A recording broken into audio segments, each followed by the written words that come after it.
औज़ुबिल्लाहिमिनश्शैतानिर्रजीम बिस्मिल्लाहिर्रहमानिर्रहीम। Assalamu alaikum students. Hope you will be safe and sound. Today we discuss our new topic, that is history and development of cell theory. In your textbook, the topic is mentioned as emergence of cell theory. History and development of cell theory या emergence of cell theory एक ही बात है, ठीक है। तो ये क्या है topic, emergence of cell theory. अब सेल थ्योरी जो है वो कैसे बनी, इसके अंदर डिफरेंट साइंटिस्ट ने अपनी कंट्रीब्यूशन की, और वो साइंटिस्ट कौन थे, उन्होंने कौन कौन सी कंट्रीब्यूशन की है माइक्रोबायोलॉजी के अंदर या एनाटॉमी के अंदर, वो हम आज वन बाय वन डिस्कस करेंगे। The first one scientist is Robert Hooke, an English scientist who first observed the cork cell in a small microscope। उसने एक स्मॉल माइक्रोस्कोप से जो है कॉर्क सेल को क्या किया था, ऑब्ज़र्व किया था। कॉर्क सेल कौन से होते हैं, प्लांट की जो एनाटमी होती है, अगर उसकी सेक्शन को काटा जाए, उसके अंदर जो सेल होते हैं कॉर्टिकल एरिया के अंदर, उनको कॉर्क सेल बोलते हैं, ठीक है। He magnify these cork cell as 30x। उसने 30x के ऊपर जो है उन कॉर्क सेल को मैग्नीफाई करके देखा, तो उसने बोला कि ये सेल हैं, छोटे छोटे चैम्बर्स हैं, जिनकी मदद से कोई भी ऑर्गेनिज्म या प्लांट बना होता है। ओके, ही ऑब्जर्व कॉर्क सेल इन थिन कॉर्क स्लाइस। एक स्लाइस होती है छोटी सी, या पीस होता है, जिसकी मदद से वो सारा का सारा ऑब्जर्व। फॉर एग्जांपल एक प्लांट है, ठीक है, इसकी सेक्शन जो हमने काटनी है, स्लाइस हमने कट करना है, तो ऐसे, तो हमें जो स्लाइस नज़र आएगा वो कैसे होगा, वो ऐसे एक पीस सा, छोटा सा पतला सा हमने काटा है, ब्रेड का पीस होता है पतला सा थिन सा, उसके अंदर उसने क्या किया था, छोटे छोटे सेल्स को क्या किया था, ऑब्ज़र्व किया था, ठीक है। तो ये क्या है, कॉर्क सेल है। इन कॉर्क सेल को उसने फिर मैग्नीफाई किया था कितना, तकरीबन 30x, ठीक है। तो तब उसने जाके इनको ऑब्ज़र्व करके बोला कि ये सेल्स हैं छोटे छोटे, जिनसे कोई प्लांट बना हुआ है। ओके, अब यहाँ पे देख सकते हैं ये कुछ सेल्स हैं, इसके अंदर डिफरेंट एरियाज़ के अंदर, ये बाहरी वॉल है, may be membrane, different areas हैं सेल के, ठीक है।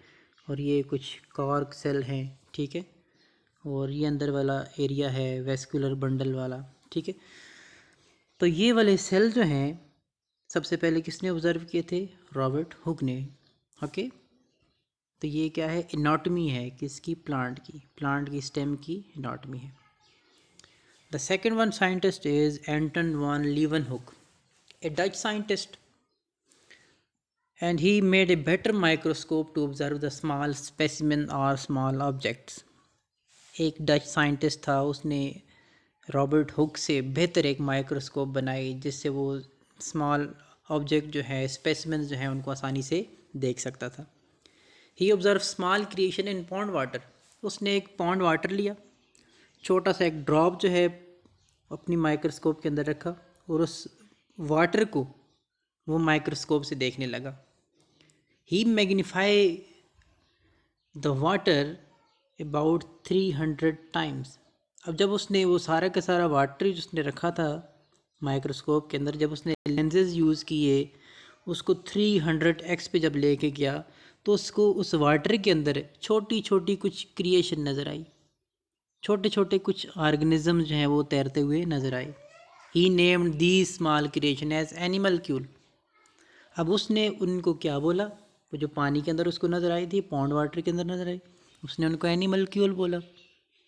And he is considered the first person who observe unicellular organism. और ये सबसे पहला बंदा था जिसने यूनिसेलुलर ऑर्गेनिज्म को सबसे पहले स्टडी किया था, और वो कौन था, एंटन von लीवनहुक।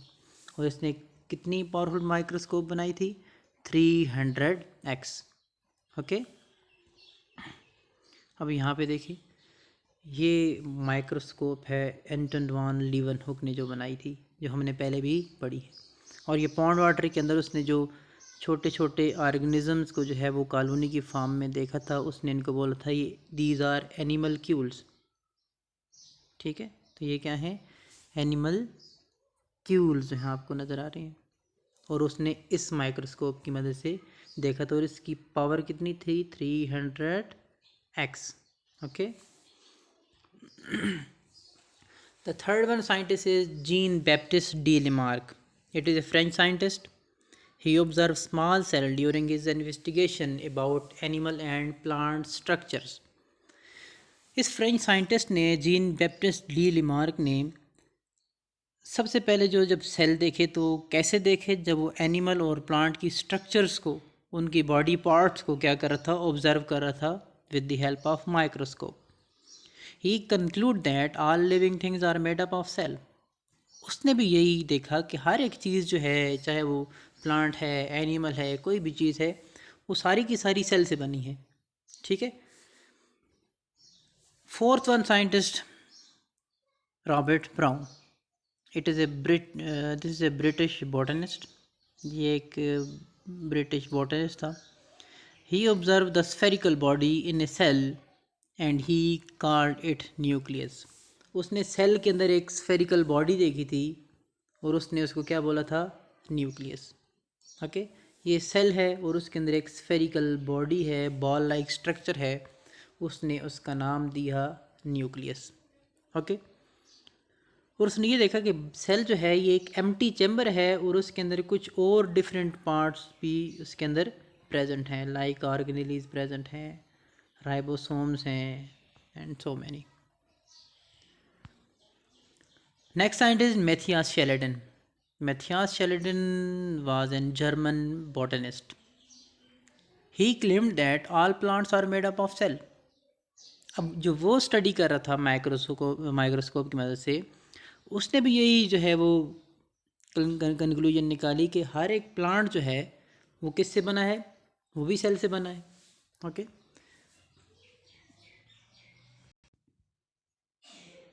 Next scientist is Theodor शेवान.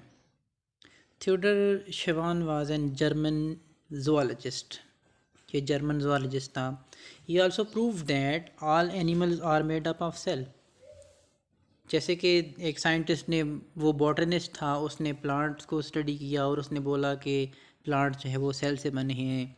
ये zoologist था, इसने एनिमल्स को स्टडी किया और इसने जब एनिमल्स को स्टडी किया माइक्रोस्कोप में तो उसने भी ये बोला कि एनिमल्स भी जो हैं वो किससे बने हैं, सेल से बने हैं. He also prove that all living organisms are made up of this.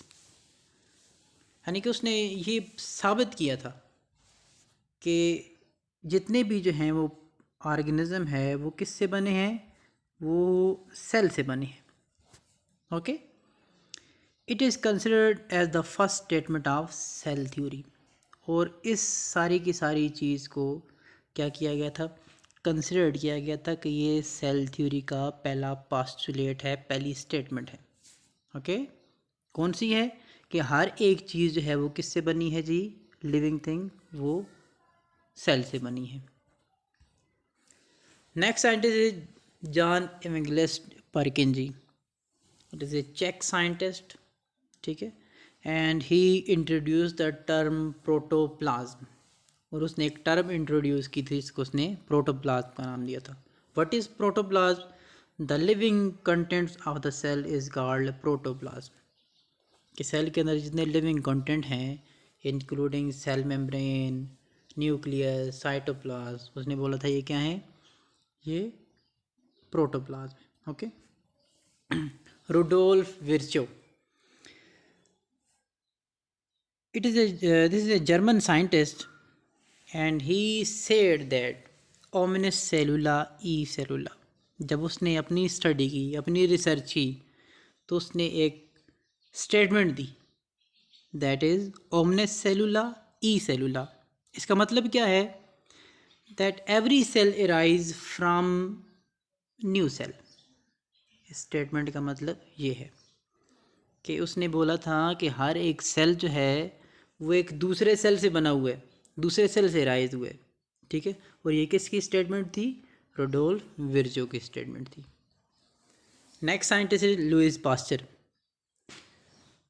He experimentally prove the Virchow's idea.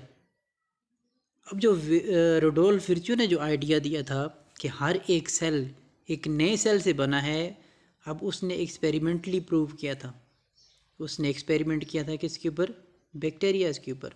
Bacteria को कल्चर किया।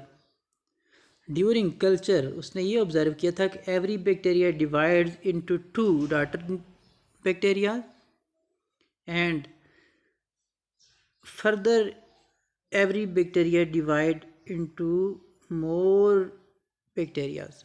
यानी कि हर एक सेल जो है ये एक नया सेल है, तो ये नया सेल इस प्री एग्जिस्टिंग सेल से बना है, ये नया सेल इस प्री एग्जिस्टिंग सेल से बना है। इसी तरह ये नया सेल इस प्री एग्जिस्टिंग सेल से बना है और ये इस तरह। तो इसने एक्सपेरिमेंटली प्रूव किया था, और ये एक्सपेरिमेंट जो है किसके ऊपर किया था? उसने बैक्टीरिया के ऊपर किया था। उसने बोला था कि बैक्टीरिया एक ऑर्गेनिज्म है और वो ऐसे रिप्रोड्यूस होता है, ठीक है। यानी कि हर एक ऑर्गेनिज्म जो है उसके अंदर जो सेल्स हैं वो एक प्री एग्जिस्टिंग सेल से, पेरेंटल सेल से बनते हैं, okay. At the last, Schwann and Schleiden. अब इसके अंदर जो है हम यही डिस्कस करेंगे कि काफ़ी अरसा तक जो है वो यही थ्योरी चलती रही कि इस साइंटिस्ट ने ये कंट्रीब्यूशन की है, फ़लाँ ने ये कंट्रीब्यूशन की है। After the observation of organism under microscope it took 2 centuries to formulate cell theory. और 2 सेंचुरीज तक जो है ये काम चलता रहा, ये स्टडी चलती रही, और at the end Schwann and Schleiden ने इन सब साइंटिस्ट की कंट्रीब्यूशन को समराइज़ करके एक सेल थ्योरी बनाई। What are the statements of cell theory? Number first is all plants and animals are made up of cell and cell products. जितने भी ऑर्गेनिज्म हैं, चाहे वो एनिमल है चाहे वो प्लांट हैं, वो सारे के सारे किससे बने हैं जी? वो सेल से बने हैं। और किससे बने हैं? सेल प्रोडक्ट से बने हैं, okay. Second is some organisms are unicellular and some are multicellular. Unicellular microbes और मल्टीसेलुलर जो हैं वो क्या हैं? प्लांट्स हैं, एनिमल्स हैं, ठीक है, so on. Third one is cells are structural and functional unit of living organism. Cell जो हैं वो क्या है जी? स्ट्रक्चरल और फंक्शनल यूनिट है। स्ट्रक्चर बनाते हैं और हर एक सेल के अंदर अपना अपना फंक्शन भी होता है, okay. And the last one is that is every cell arise from pre-existing cell। अब हर एक सेल जो है वो प्री एग्जिस्टिंग सेल से बना है। This is the most important point. यानी कि एक जो है वो सेल है, वो डिवाइड होता है, 2 डॉटर सेल के अंदर कन्वर्ट हो जाता है, ठीक है। ये 2 डॉटर सेल जो हैं ये ग्रोथ करते हैं, अपने पेरेंटल सेल जितने हो जाते हैं, फिर उसके बाद इनके अंदर फर्दर डिवीजन होती है, ठीक है। तो ये नए डॉटर सेल बना देते हैं, okay.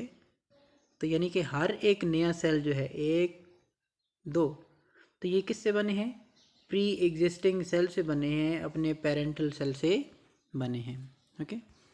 So this is the topic that is emergence of cell theory. Thank you.